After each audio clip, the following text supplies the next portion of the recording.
हरि ओम।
हरि ओम एतम नहीं तो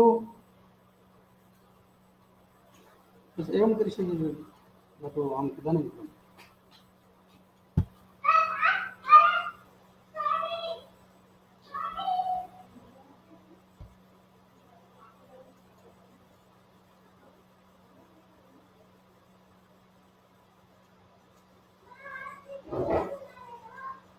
नमो नमः।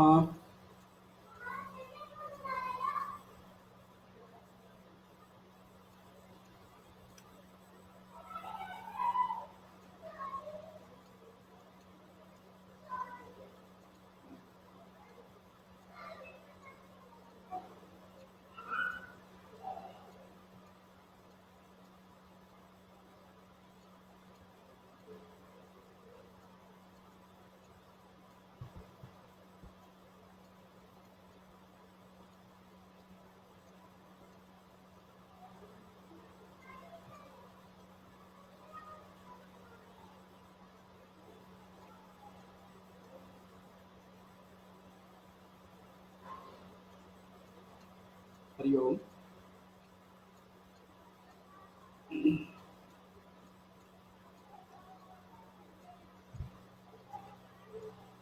मित्राणि, अस्माकं संस्कृतभारत्याः जयपुर प्रान्तस्य प्रान्तयोजनानुसारं प्रतिदिनम् एकाम् एकां कथाम् एकः कार्यकर्ता वदेत् इति योजना अस्ति।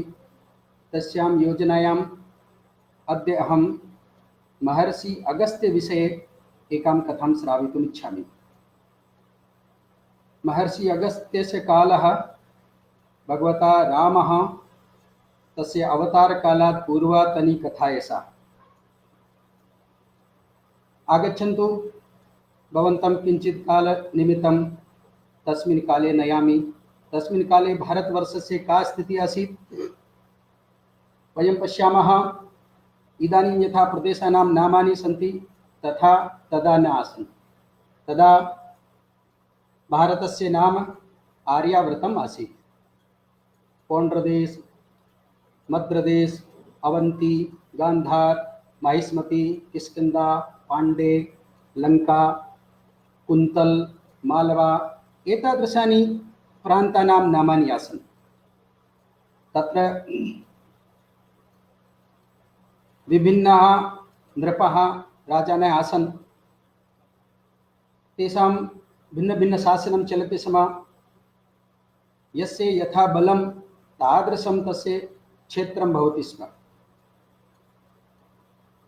ऋषयः तपस्विनः भिन्नभिन्नगुरुकुलेषु पाठयन्ति स्म। पाठनस्य विषयः वेदः। वेदानाम् अङ्गतया अन्यशास्त्राणि, पुनः कालानुगुणम् आवश्यकाः विषयाः पाठ्यन्ते स्म। यदा अगस्त्यकालस्य विषये चर्चां कुर्मः तर्हि तस्मिन् काले आर्यावर्तं नाम तो आसीत्, किन्तु आर्यसंस्कृतेः यत् वैशिष्ट्यम् अस्ति तस्य क्षीणतां जायमाना आसीत्। परस्परं मतभेदम् उत्पादितारः बहवः जनाः तस्मिन् समये आगताः आसन्। तेषु असुराः, राक्षसाः, दैत्याः, दानवाः, एते सर्वे किं कुर्वन्ति स्म? भवन्तः पुराणेषु पठितवन्तः। सम्बरासुर नामना असुरः, शुक्राचार्यस्य एका विधा अस्ति, तस्य शिष्यः। एते कपटरूपेण वेदाध्ययनमपि कुर्वन्ति स्म, किन्तु आर्याणां यथा वेदाध्ययनं कृत्वा एकं संयमितं जीवनं, परोपकारयुतं जीवनं भवति स्म, तादृशं जीवनम् एते कर्तुं न शक्नुवन्ति स्म। केवलं वेदाध्ययनं कुर्वन्ति, तपस्यां कृत्वा शक्तिं प्राप्नुवन्ति, अनन्तरं तया शक्त्याः स्वकीय आमोद प्रमोदं स्वच्छाचारी रूपेण जीवनं कर्तुं वयं समर्थाः भवामः, तादृशं जीवनं ते कुर्वन्ति स्म। पुनः तेषां कार्ये बाधकः एते ऋषिमुनयः। यतो एते वेदाध्ययनं कृत्वा संयमित जीवनं कथं करणीयं, तपः कथं करणीयं, परोपकारयुत जीवनं कथं भवेत् इत्यादि आदर्शं जीवनं कुर्वन्ति स्म। अतः एकः वैचारिकः संघर्षः चलति स्म। अतः सामान्य समाजः, यः कृषकः अस्ति, श्रमिकः अस्ति, अरण्य प्रदेशेषु निवसति, अध्ययनं शिक्षणं बहु न्यूनं भवति वा न भवति, तादृशस्य समाजस्य एते वञ्चनां कृत्वा मिथ्यावार्तां प्रसार्य स्वकीय हस्तगतं कुर्वन्ति स्म। एतादृशं वातावरणम् आसीत्। पुनः अगस्त्यस्य काले ये गुरुकुलानि आसन्, ऋषयः आसन्, ते कश्यपः, वसिष्ठः, अंगिरसः, अत्रि, कण्वा, पुत्स, गौतमः, अगस्त्य, जमदग्नि, एतादृशः दाल्भ्यः एते ऋषयः आसन्। एतेषाम् आश्रमाणि आसन्, एतेषाम् आश्रमाः आसन्। इदानीं क्षत्रियाः राजानः प्रायशः क्षीणमानाः आसन्। बहु सुदृढशासनम् इति वदामः चेत् हेहयवंशस्य, सहस्रार्जुनस्य शासनं दृढमासीत्। अन्येषां बहु लघु लघु राज्यानि आसन्। पुनः तस्मिन् काले क्षत्रिय ब्राह्मण विवादः अपि आसीत्, शैव वैष्णवानामपि संघर्षः आसीत्, एवं पान्थिक संघर्षः, पुनः क्षेत्रीय संघर्षः अपि आसीत्। उत्तरः, दक्षिणः, एवं बहुविध भेदात्मक प्रक्रिया अपि चलति स्म तस्मिन् काले। पुनः एते ऋषयः बहवः एतादृशाः अपि आसन्। परम्परागतं पीठस्य नाम, यथा वसिष्ठः इति पीठस्य नाम, वसिष्ठस्य पुत्रः अपि वसिष्ठः, इत्युक्ते गुरुकुलम् अस्ति, तस्य एका कुलपति भवति स्म। यः कुलपति भवति तस्य नाम तादृशमेव भवति। तथैव अगस्त्य आश्रमस्य कुलपति ये कोऽपि, तस्य नाम अगस्त्य भवति स्म। यदा ज्येष्ठः अगस्त्य, तस्य पुत्रः विष्णुशर्मा, सः अनन्तरम् अगस्त्य भविष्यति। ज्येष्ठः अगस्त्य यदा अन्तिमकाले आगतः, तदा तस्य मनसि एतद् आगतम्, अहं तु इदानीं गच्छामि, मम तु जीवनं समाप्तं भवति, मम अनन्तरं मम पुत्रः मम इच्छा या अस्ति, संकल्पः या अस्ति, तस्य परिपूर्णं कुर्यात्। अतः सः अन्तिमकाले पुत्रम् आह्वयति, आहूय पुत्रस्य सम्मुखे स्व इच्छां प्रदर्शयति। पुत्रः तं पुत्राय सः वदति, आर्ये राजानः प्रायशः ते सन्ततिविहीनाः सन्ति, अतः तेषां सन्तति भवेत् तथां प्रयत्नं कृतवान् अस्मि।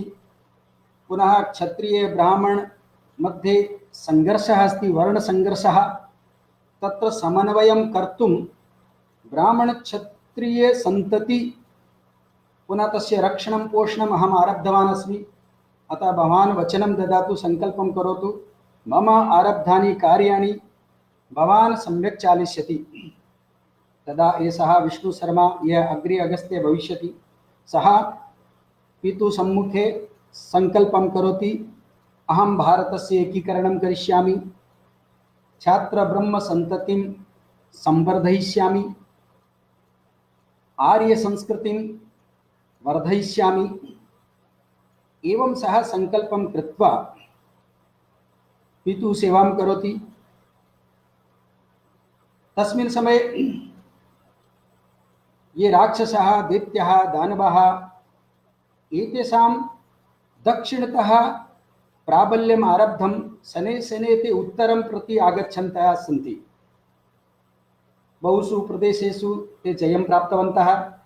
तेषाम् इच्छा आसीत् सम्पूर्णभारतं वयम् अस्मद्धीनं कुर्मः।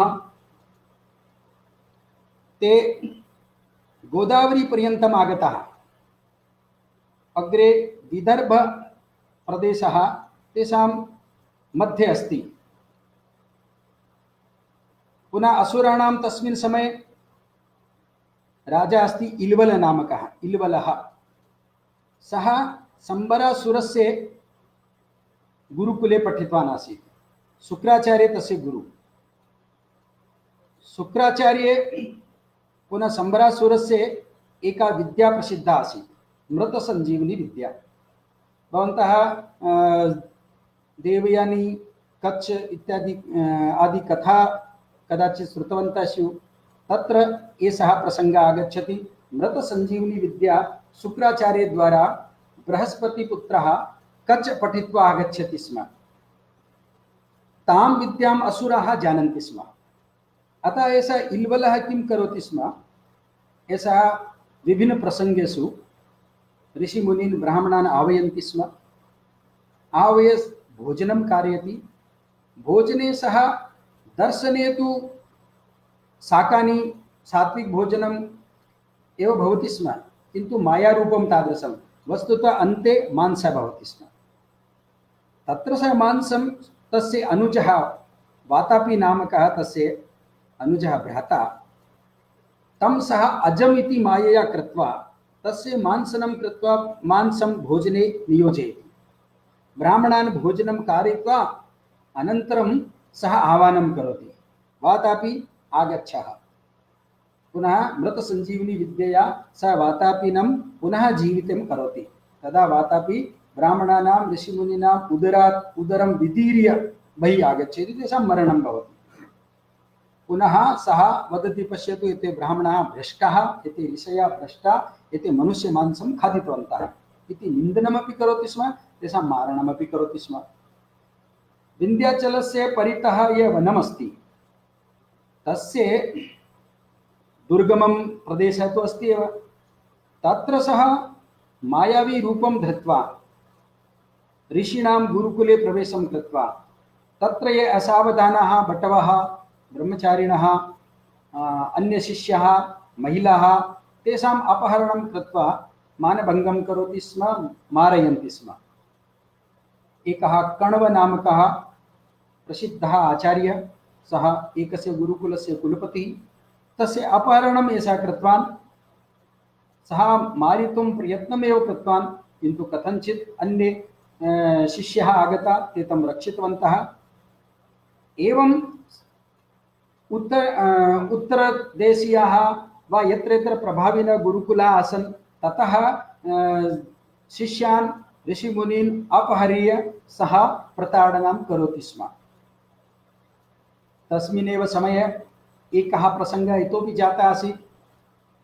हेहयवंशीय सहस्त्रार्जुनः, सः स्वयं तपस्याम् आचरितवान्। तपं कृत्वा दत्तात्रेयस्य आशीर्वादं प्राप्य शक्तिं प्राप्तवान्। शक्तिं प्राप्य तस्य मनसि एकः अहङ्कारः आगतः। अहं सर्वेषाम् उपरि शासनं कर्तुं योग्यः अस्मि, अतः सर्वे अहं यथा वदामि तथा कुर्युः। आरम्भे तु सः ऋषिमुनीनां सेवां करोति स्म, किन्तु शक्तिं प्राप्य मदः आगच्छति। अतः सः चिन्तयति, एषः तस्य राज्ये जमदग्नि ऋषेः आश्रमः अस्ति। रघुकच्छ क्षेत्रे रघुवंशीयः जमदग्नि एकः ऋषि, सः वस्तुतः गुरुकुले वेदाध्ययनेन सह अश्वारोहण विद्या, अश्वपालनविद्या, युद्धविद्या, राजनीति एतादि गूढविद्या अपि सः पाठयति स्म। अतः एतस्य भयमासीत् एषः एतादृशान् विषयान् किमर्थं पाठयति। प्रायशः तस्मिन् काले भारतस्य सर्वत्र गुरुकुलेषु वेदाध्ययनेन सह एतादृशा विषयाः अपि पाठयन्ति स्म, युद्धविद्यामपि पाठयन्ति स्म। एषः जमदग्नेः आश्रमं गच्छति, तत्र जमदग्निः एतस्य महान् सेवां करोति, आतिथ्यं करोति। तत्सर्वं दृष्ट्वा एतस्य मनसि आगच्छति, एषः तु ब्राह्मणः दरिद्रः, एषः कथम् एतादृशं वैभवं प्राप्तवान्। तदा एषः ज्ञातवान् एतस्य समीपे कामधेनु गाम् अस्ति। एषः वदति एता तु मम समीपे भवेत्, अतः मम कृते ददातु। सः वदति न, एतत् तु तपबलं भवति, अहं दातुं न शक्नोमि। सः तस्य बन्धनं करोति, प्रताडनं करोति, तस्य सम्मुखे एव अन्यधेनूनां हननं करोति। यावत्पर्यन्तं कामधेनुं न ददाति तावत् सः करोति, किन्तु तस्मै न ददाति। तदा सः तस्य हननं कृत्वा गच्छति। तावत् परशुरामः बहिः आसीत्, सः आश्रमे आगच्छति, पश्यति मम पितुः अपमानं जातं। सः क्रुद्धो भूत्वा परशुं स्वीकृत्य सहस्रार्जुनस्य उपरि आक्रमणं कृतवान्, तस्य सहस्रबाहु छेदनं कृत्वा तस्य हननं कृतवान्। कुपितः सः सङ्कल्पं कृतवान्, अहम् अहङ्कारिणः क्षत्रियान् पृथ्वीं क्षत्रियान् विहीनं करिष्यामि इति सङ्कल्पं कृत्वा सः पृथिवेः प्रदक्षिणाम् आरब्धवान्। ये कोऽपि मम सम्मुखे तिष्ठति तस्य तमहं मारयामि। एषः प्रसङ्गः इत्युक्ते तस्मिन् समये परशुरामः भारते अटन् अस्ति। ये कोऽपि क्षत्रियः मम सामुख्यं करोति तं मारयामि। अपरस्मिन् पार्श्वे अगस्त्ये तस्य पिता दिवङ्गतः विदर्भराजः, तस्य पुत्री ज्येष्ठस्य अगस्त्यस्य कृपया एव सन्ततिः जाता। अतः सः आहूतवान् आसीत्। एषः कनिष्ठः अगस्त्ये विदर्भदेशे गच्छति। तत्र एषः इल्वलः चिन्तयति, इदानीं विदर्भराजस्य अन्य सन्ततिः तु नास्ति, पुत्री एका एव अस्ति। अतः सः प्रस्तावं करोति, मम अनुजः अस्ति वातापि, तेन सह तया विवाहं भवेत्। इदानीं विदर्भराजः चिन्तयति, यदि अहं विवाहं करोमि तदापि सः जामाता भवति, अतः मम राज्यं तु एतेषां हस्तगतं भवति। यदि न करोमि चेत् सः सैन्यं स्वीकृत्य आगतवान् अस्ति, सः आक्रमणं करोति, तदा मम पराजयः भवति, अहं युद्धं कर्तुं न शक्नोमि। एवं विचिन्त्य सः चिन्तयति, उभयप्रकारेण अपि मम शासनं तु असुराणाम् अधीनमेव भविष्यति। अतः सः चिन्तयनेव आसीत्। तस्मिन् समये एषः अगस्त्ये विदर्भ राजप्रासादे प्रविष्टवान्। विदर्भराजस्य किञ्चित् सन्तोषः, सः समस्यां वदति, इदानीं किं करवाणि, भवन्तः मार्गदर्शनं कुर्वन्तु। एषः अगस्त्ये तस्य इल्वलस्य ये दूताः आसन् तान् उक्तवान्, एषा लोपामुद्रा तु ब्रह्मकन्या अस्ति, एतस्याः इच्छा अस्ति कोऽपि ब्रह्मवादी एव मां परिणयेत्, कोऽपि तपस्विना सह अहं विवाहं करोमि इति सङ्कल्पः अस्ति। भवान् तु असुरः अस्ति, अतः यदि भवतः अनुजः एतया सह विवाहं कर्तुम् इच्छति तर्हि भवन्तः तपस्वी जीवनम् अङ्गीकुर्वन्तु। भवतां राज्ये हिंसा न भवेत्, कस्यापि ऋषेः अपमाननं न भवेत्, ब्राह्मणानाम् अपमाननं न भवेत्, तादृशं भवन्तः आरम्भं कुर्वन्तु। वर्षद्वयं यावत् यदि भवन्तः एतादृशम् आचरणं करिष्यन्ति तदा अहं स्वयम् आगमिष्यामि, आगत्य अहं परीक्षणं करिष्यामि, परिशीलनं करिष्यामि। यदि भवन्तः एतादृशं जीवनं कुर्वन्तः सन्ति तदा लोपामुद्रया सह भवतः अनुजस्य विवाहः भवितुम् अर्हति। एवं वदति। एषः इल्वलस्य सैनिकाः सन्देशं स्वीकृत्य गच्छन्ति। वर्षद्वयात्मकं कालः प्राप्तः, किन्तु लोपामुद्रा पुनः विदर्भराजः वदति, ज्येष्ठस्य अगस्त्यस्य इच्छा आसीत् लोपामुद्रा मम स्नुषा भवेत्, मम पुत्रवधू भवेत्। तदा अगस्त्य वदति, अहं तु ब्रह्मचारी रूपेण भवामि इति मम सङ्कल्पः अस्ति, अहं भारतस्य सांस्कृतिक एकीकरणं करिष्यामि इति मम उद्देशः अस्ति।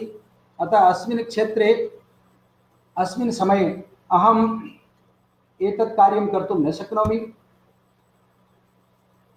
तदा रात्रौ सः स्वप्नं पश्यति। तस्य पिता तं स्वप्ने वदति, मम वंशस्य किं भविष्यति, भवता विवाहः करणीयम् इत्यादि तस्य स्वप्न आगच्छति। लोपामुद्रायाः अपि एकः स्वप्नः आगच्छति, विदर्भराजस्य अपि एकः स्वप्नः आगच्छति। एवं त्रयाणामपि एकमेकं स्वप्ने ज्येष्ठः अगस्त्य आगच्छति। एवं कृत्वा द्वितीयदिने त्रये अपि एकमतं भूत्वा लोपामुद्रायाः विवाहः अगस्त्येन सह भवेत् इति निर्णयं कृतवन्तः। किन्तु परिस्थितिः एतादृशी अस्ति, बहिः इल्वलस्य सैन्यमस्ति, पुनः मया तु प्रयाणं करणीयं। तर्हि एतादृशी परिस्थितौ विवाहः कथं भवेत्? किन्तु तथापि उपायं चिन्तितम्। अगस्त्यः वदति, ब्राह्मणस्य दक्षिणहस्ते अग्नेः वासः अस्ति, अतः अग्नि सामीप्य में आवश्यकं विवाहकरण समय अग्नि साक्षी आवश्यकी।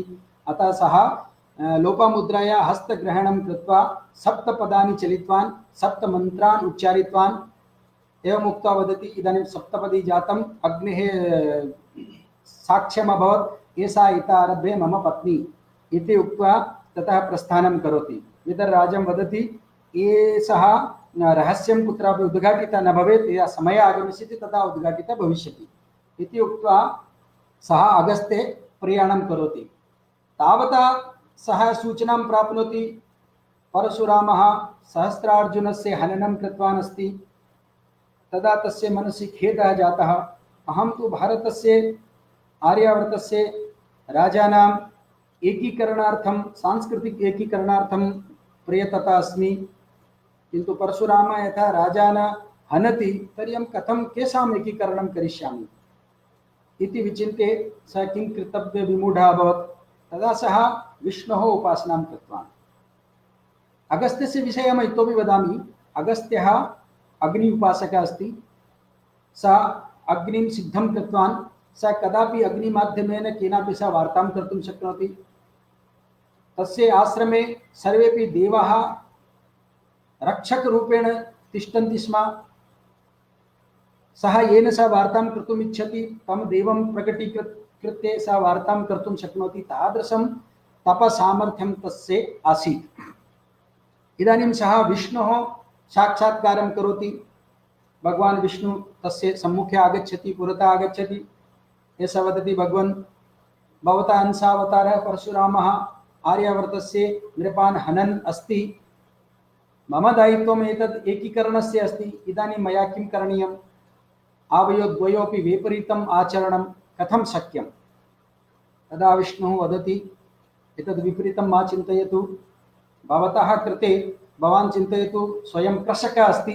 भवतः कृते परशुरामः कृषिं उर्वरां कुर्वन् अस्ति।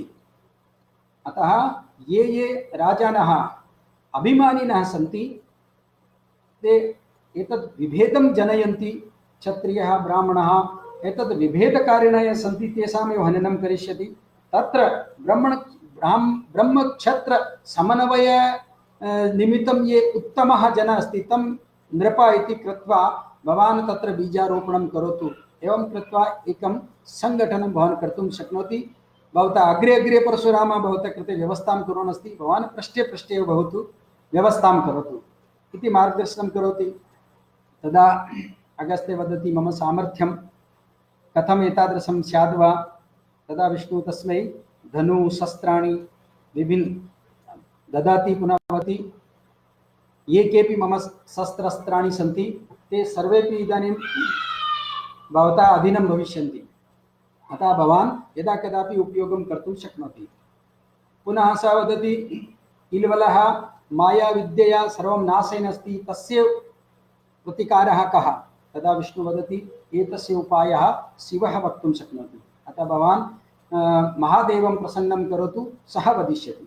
तदा अगस्त्य महादेवस्य ध्यानं करोति। महादेवः प्रकटः भवति। महादेवः तस्मै एकं भस्मं ददाति।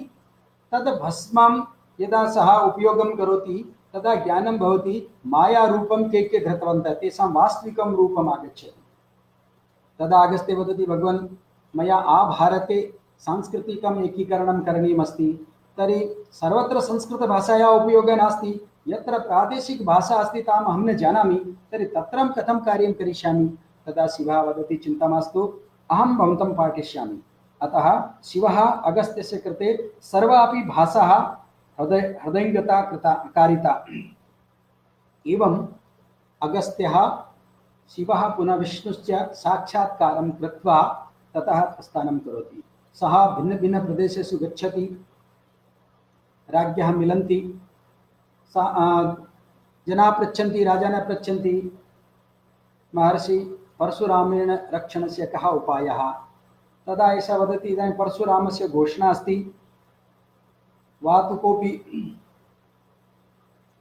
स्त्रीणां मध्ये अस्ति तस्य उपरि अहं प्रहारं न करोमि, यतो परशुरामः ब्रह्मचारी अस्ति, अतः स्त्रीणां मध्ये न गच्छति। कोऽपि विवाहदीक्षितः अस्ति, विवाहमण्डपे अस्ति, तस्य हननं न करोमि। यदि कोऽपि ब्राह्मणत्वं स्वीकरोति, स्वराज्यं ब्राह्मणाय ददाति, तस्य उपरि अहम् आक्रमणं न करोमि। एवं तस्य घोषणाः सन्ति। अतः भवन्तः यदि परशुरामात् रक्षितुम् इच्छन्ति तर्हि एवमेवं कुर्वन्तु। केचन वदन्ति एवं करणेन तु पुनः अस्माकं स्वाभिमानं कुत्र गमिष्यति। तदा अगस्त्य वदति यदि भवन्तः इदानीं स्वाभिमानं रक्षितुम् इच्छन्ति वा ऋषिशरणं गन्तुम् इच्छन्ति, यदि ऋषिशरणं गन्तुम् इच्छन्ति तदा तु कमपि भवतां कोऽपि कुलगुरु अस्ति वा अन्यश्रेष्ठः ब्राह्मणः भवतां राज्ये अस्ति, तस्मै राज्यं दत्वा तस्य संरक्षणे भवन्तु, तदा सुरक्षिता भविष्यन्ति। एवं कृत्वा ये अगस्त्यस्य निर्देशानुसारं तस्य वचनम् अङ्गीकृतवन्तः ते सर्वेपि रक्षिताः, ते एकीकृताः। ये न एतत्तु अस्माकं क्षात्रधर्मः अस्ति, वयं युद्धं कृत्वा मरणं प्राप्नुमः किन्तु शरणागतं न भवामः, ते मृताः। एवं उत्तरापथे उत्तरभारते सर्वं कृत्वा अगस्त्यस्य आश्रमः तस्मिन् समये गोदावरीतीरे आसीत्। तत्र परशुरामः पुनः अगस्त्यस्य मेलनं भवति। तस्मात् पूर्वम् अगस्त्य यदा उत्तरभारते अटनं कृत्वा पुनः आगच्छन् अस्ति, तदा सः सूचनां प्राप्नोति विदर्भस्य उपरि इल्वलः आक्रमणं कृतवान् अस्ति। एषः अगस्त्य अग्निद्वारा लोपामुद्रया सह वार्तां करोति, पुनः एकं शिष्यं प्रेषयति, शिवेन दत्तं भस्मं प्रेषयति। पुनः अगस्त्यस्य आश्रमः अस्ति, तत्रापि इल्वलः आक्रमणं करोति। तत्र बहवः वटवः ब्रह्मचारिणः मारिताः। तर्हि तत्र एषा लोपामुद्रा भस्मं स्वीकृत्य अगस्त्य आश्रमे गच्छति। तत्र अगस्त्यस्य अनुजः सोमश्रवः सः कुलपतिकार्यं पश्यन् अस्ति, तस्मै भस्मं ददाति। तद् भस्मं नेत्रे संस्थाप्य यदा पश्यति तदा ज्ञानं भवति आश्रमे अस्माकं ब्रह्मचारिणां रूपं धृत्वा के असुराः सन्ति। तान् सर्वान् दृष्ट्वा तान् मारयति, आश्रमं शुद्धं करोति। पुनः ततः सैन्यं स्वीकृत्य विदर्भस्य रक्षणार्थम् आगच्छन्ति।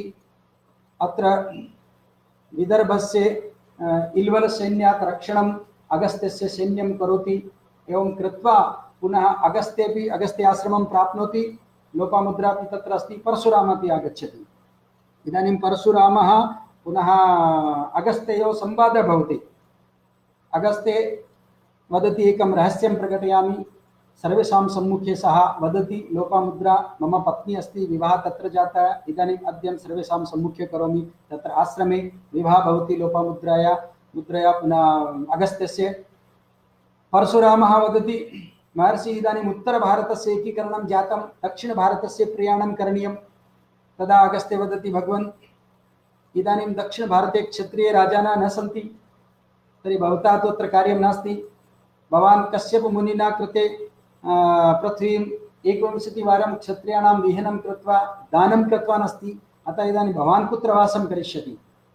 परशुरामः वदति भवतः कः सुझावः कुत्र करणीयं? तदा सः वदति भवान् पश्चिम समुद्र पर्यन्तं परशुं क्षिपतु। परशु एवं प्रकारेण क्षिपतु यत्र परशुः समुद्रे पतेत्। समुद्र पुनः भूमि मध्ये यत् जलम् अस्ति यत्र परशुः पतिष्यति सा भूमि उपरि आगमिष्यति, सा नूतना भूमि, तत्र भवतः वासः भवितुमर्हति। तदा परशुरामः वदति मम हस्ते एक एव आयुधः अस्ति, शस्त्रमस्ति परशु, तदपि भवान् वदति क्षिपतु, तर्हि अहं तु निशस्त्र भविष्यामि। तदा अगस्त्य तां विष्णोः दत्तं धनुषं ददाति, वदति इतः परं भवान् एतत् धरतु। परशुरामः स्वकीय परशुं क्षिपति, ततः कुन्तलप्रदेशः इत्युक्ते केरलस्य निर्माणं भवति, तत्र परशुरामस्य निवासः भवति। इदानीम् अगस्त्यः चिन्तयति मया दक्षिणे यात्रा करणीया, तर्हि दक्षिणे विन्ध्यपर्वतः तस्मिन् समये एतादृशः आसीत्। तस्य मनसि आसीत् अहं हिमालयवत् विशाल भवामि, उत्तरे हिमालय अस्ति, दक्षिणस्य हिमालय अहमेव, अतः सः बहु वर्धमानम् आसीत्। तेन दक्षिणे ये कोऽपि गच्छति सः बहु सुदीर्घां परिक्रमां कर्तुमेव गन्तुं शक्नोति, अतः दक्षिणे गमनमेव अशक्यम् आसीत्। अगस्त्य स्वतपबलेन तम् आहवति विन्ध्यं। विन्ध्यम् आहूय वदति विन्ध्य भवतः कृते एकं कार्यमस्ति। विन्ध्य वदति वदतु गुरुवर्यः, भवन्तः यथा आज्ञापयन्ति तथा अहं करोमि। तदा अगस्त्य वदति मया दक्षिणप्रयाणं करणीयं, मया सह मम शिष्य सैन्यमपि भविष्यति, बहवः जनाः सन्ति, अतः भवतः परिक्रमां कृत्वा दूरं गन्तुं न शक्नोमि, अतः भवान् मार्गं ददातु। विन्ध्य वदति का समस्या, मार्गं ददामि। किन्तु अगस्त्य वदति न, अहं यदा आगच्छामि भवतः समीपं तदा भवान् मां साष्टाङ्गं प्रणामं करोतु। भवतः शिरः पूर्वदिशि भवेत्, पादः पश्चिमदिशि भवेत्, सम्पूर्णपि शरीरं भूमौ स्पर्शं कुर्यात्, तथा साष्टाङ्गं करोतु। पुनः यावत् पर्यन्तम् अहं दक्षिणस्य यात्रां कृत्वा पुनः न आगच्छामि तावत् तया रीत्या साष्टाङ्ग अवस्थायामेव स्थातव्यम्। तदा सा विन्ध्य अङ्गीकरोति, अस्तु अहम् एवमेव करोमि। अगस्त्य स्वकीय शिष्याणां समूहं स्वीकृत्य यात्राम् आरम्भं करोति, विन्ध्यम् उल्लङ्घ्य गच्छति। इदानीं सा द्रविडदेशं प्रति गच्छति। द्रविडदेशे कुमारवर्मा नामकः एकः शासकः अस्ति, तस्य गुरुः अस्ति शिवगुरुः, सः सेवः। तत्र यदा अगस्त्यस्य सैन्यं गच्छति तस्य अग्रे अग्रे तस्य शिष्याः गच्छन्ति। शिष्याः रूपं परिवर्त्य सेवब्राह्मणानां रूपं धृत्वा शिवगुरोः आश्रमे वासं कुर्वन्ति। तत्र तेषां समीपे अगस्त्यस्य दत्तं भस्म अस्ति।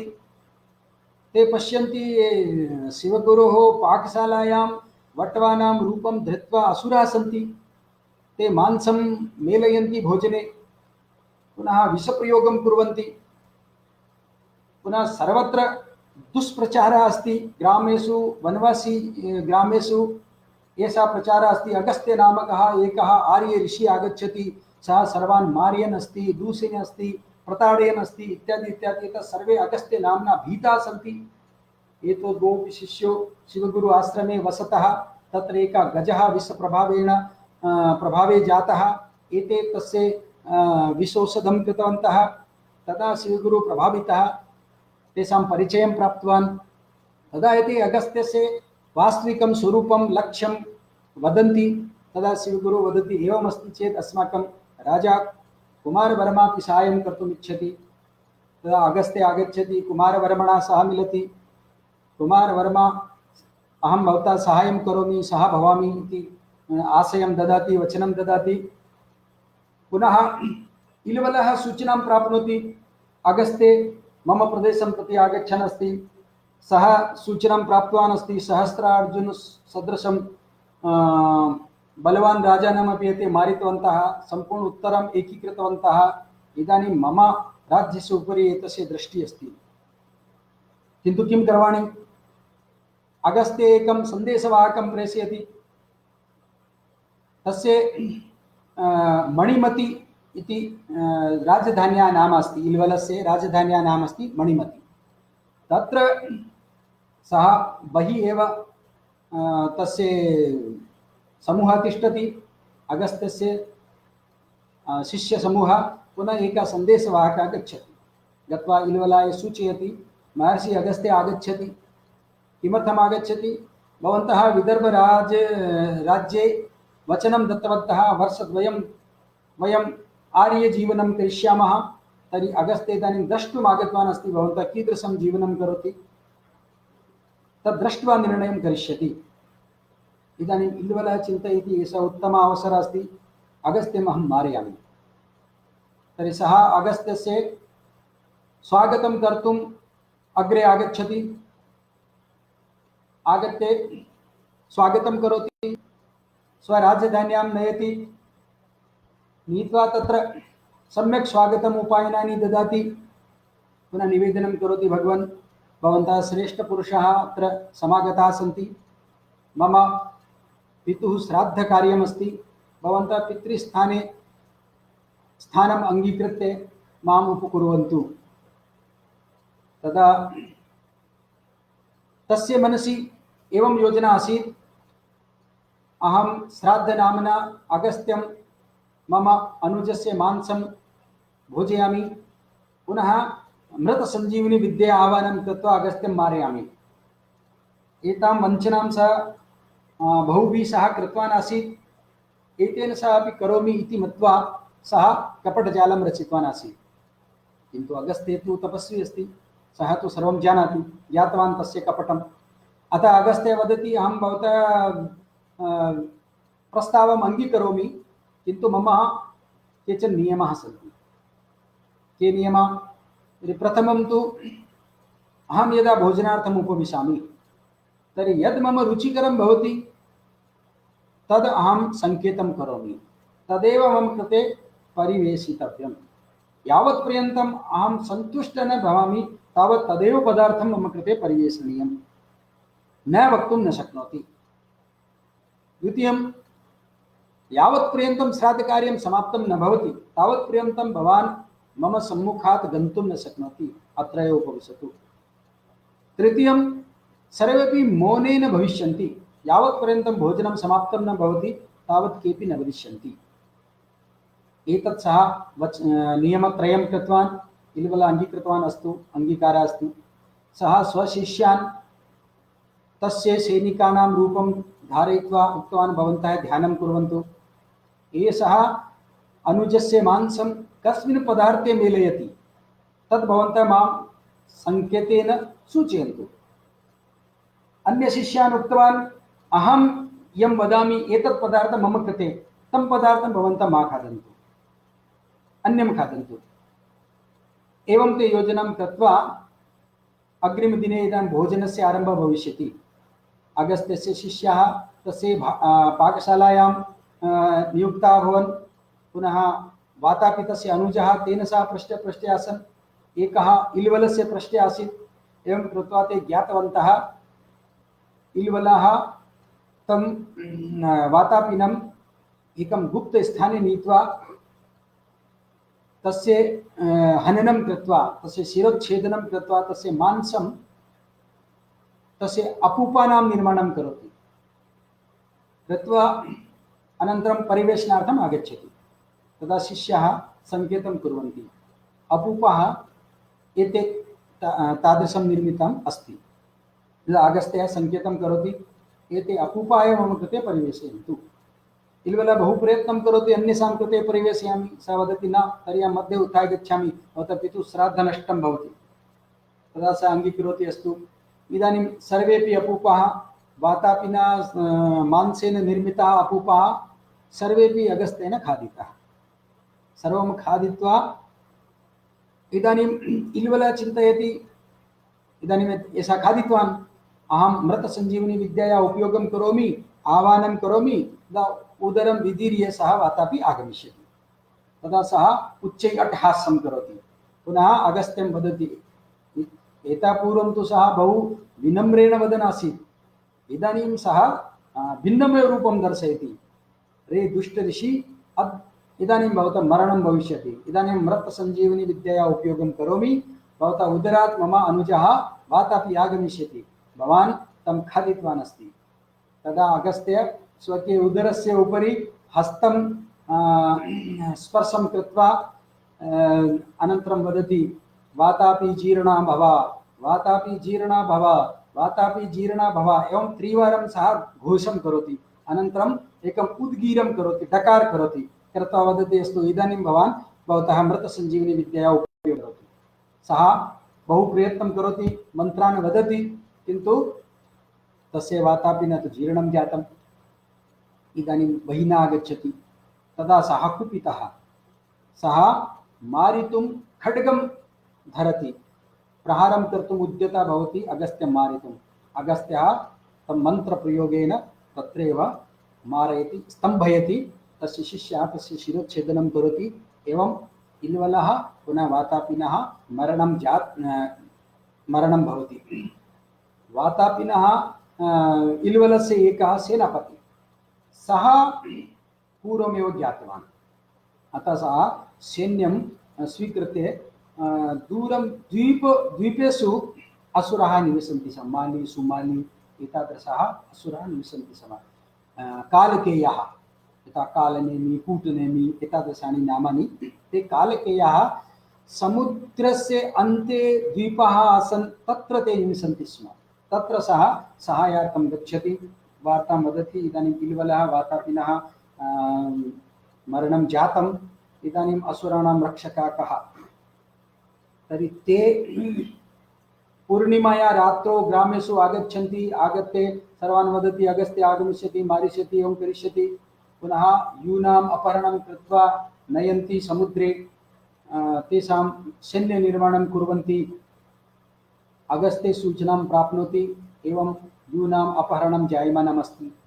सः प्रादेशिकभाषां तु जानाति एव, ग्रामे ग्रामे अटनं करोति, प्रवासं करोति, कृत्वा तत्रत्य जनान् बोधयति। ते साक्षात् अगस्त्यस्य व्यवहारं पश्यन्ति, ते श्रुतवन्तः तु अन्यत् किमपि, किन्तु साक्षात् यदा पश्यन्ति तदा ते चिन्तयति, ओ एतत् तु करुणामूर्तिः अस्ति, एषः तु अस्माकं रोगाणां निवारणं करोति, अस्माकं समस्यानां परिहारं करोति। एवं सर्वेपि अगस्त्येन सह ये सम्पर्के आगच्छन्ति ते तस्य शिष्याः भक्ताः भवन्ति। एवं कृत्वा कृत्वा अगस्त्य जानाति एते पूर्णिमा रात्रौ आगच्छन्ति। अतः अगस्त्य एकं सन्देशं प्रसारयति, अगस्त्य अत्र आगतवान् अस्ति। तदा एते कालकेयाः चिन्तयन्ति, पूर्णिमादिने वयम् एकत्रीभूय अगस्त्यं मारयामः रूपेण। ते एकत्रीभूय समुद्रात् बहिः आगच्छन्ति। अगस्त्य तस्मात् पूर्वं वरुणदेवस्य आह्वानं करोति, एवं वदति, हे वरुणदेवता, मया भवतः सागरस्य पानं करणीयमस्ति, अतः तादृशं सामर्थ्यं ददातु। वरुणः आशीर्वादं ददाति। यदा सर्वं सैन्यं कालकेयानां समुद्रतीरे आगच्छन्ति, तदा अगस्त्य तेषां महती नौका जले आसीत्, अगस्त्य जलपानं करोति।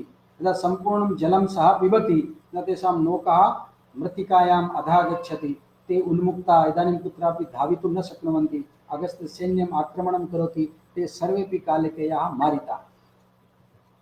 इदानीं अमावास्या रात्रौ पुनः अगस्त्य तत् जलं निष्कासितवान्, सागरं पुनः पूरयति। एवं कृत्वा इदानीं कालकेया अपि समाप्ता। तदा अगस्त्य एकस्मिन् दिने उपविष्ट आसीत्। कावेरी नद्याः उद्गमस्थलमस्ति, तत्रत्य राजा, सः वयोवृद्धः, तस्य सन्ततिः नास्ति। सः कावेरी मम पुत्री इति विचिन्त्य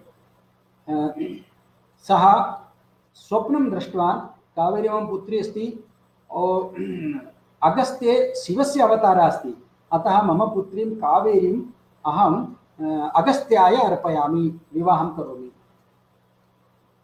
तस्मिन् समये लोपामुद्रा अगस्त्येन सह एव आसीत्। सः किञ्चित् रुग्णा जाता, तस्याः किञ्चित् मनः उत्तमा भवेत्, अतः अगस्त्य तां स्वीकृत्य कावेरीनद्याः भ्रमणम् आरब्धवान्। यत्र समुद्रे प्रवेशः भवति ततः आरभ्य उद्गमस्थलपर्यन्तं गच्छति। 17 वर्षाणि अतीतानि, तेषाम् एकः पुत्रः अस्ति, सः अपि इदानीं युवा जातः। लोपामुद्रां स्वीकृत्य सः यदा गच्छति उद्गमस्थले, तत्र सः कोण्डवीरनामकः राजा तस्य स्वागतं करोति। अगस्त्यं जामाता इति एव चिन्तयति। कानिचन दिनानि अगस्त्य तत्र तिष्ठति, स्वागतम् अङ्गीकरोति। तत्र लोपामुद्रायाः मरणं भवति, लोपामुद्रा दिवं गच्छति। तदा अगस्त्य किञ्चित् दुःखिता भवति, खिन्ना भवति। तदा एकवारं सः कावेर्यां यदा स्नानं कुर्वन् आसीत्, प्रतिदिनं सः कोण्डवीरः राजा आगत्य अगस्त्यं प्रार्थयति, मम पुत्री अस्ति कावेरी, तया सह भवान् परिणतु, किन्तु अगस्त्य न अङ्गीकरोति। एकदा कावेरीनद्यां यदा सः स्नानं कुर्वन् आसीत्, तदा सः लोपामुद्रां पश्यति। तदा लोपामुद्रा वदति, अहमेव इदानीं कावेरी अस्मि, मम अस्ति, भवान् अत्र नियोजितवान् अस्ति, अतः मम रूपमस्ति, अहं कावेरी रूपा अस्मि, भवान् मम परिणयं करोतु, तदा अहं सर्वदा भवता सह स्थास्यामि। तदा अगस्त्य अङ्गीकरोति। पुनः कोण्डवीरः कावेर्याः कन्यादानं करोति।